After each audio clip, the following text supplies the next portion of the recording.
ধন্যবাদ আপনাদের সবাইকে। আপনারা এত কষ্ট করে আমাদের প্রিয় নেতা বাংলাদেশ জাতীয়তাবাদী দল বিএনপির ভারপ্রাপ্ত চেয়ারম্যান জনাব তারেক রহমান সাহেব আজকে যাবেন, অর্থাৎ আগামীকাল বাংলাদেশে পৌঁছাবেন। আপনারা ওনার জন্য দোয়া করবেন, বিশেষ করে উনি যাতে বাংলাদেশের মানুষের আশা আকাঙ্ক্ষা বাস্তবায়ন করতে পারেন, আমরা এই দোয়া কামনা করি।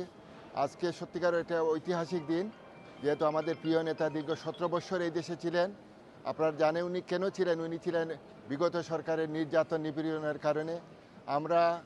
উনি আগামীকাল যাবেন। বাংলাদেশের মানুষ ওনার জন্য অধীর আগ্রহে অপেক্ষা করছে, যে আমরা সবার কাছে আবারও, বিশেষ করে প্রবাসের সবার কাছে আমরা সবিনয় অনুরোধ জানাচ্ছি ওনার জন্য দোয়া করবেন, যাতে উনি বাংলাদেশের মানুষের আশা আকাঙ্ক্ষা বাস্তবায়নে কাজ করতে পারেন।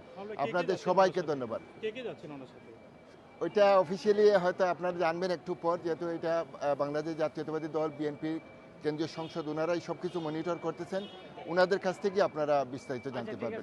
বিশেষ করে আমাদের প্রিয় নেতার সঙ্গে যাচ্ছেন ওনার সহধর্মিনী ডাক্তার জুবাইদা রহমান এবং ওনার কন্যা জায়মা রহমান যাচ্ছেন।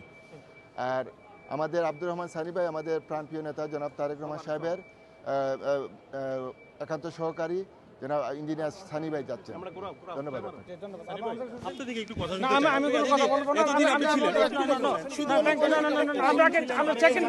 আমরা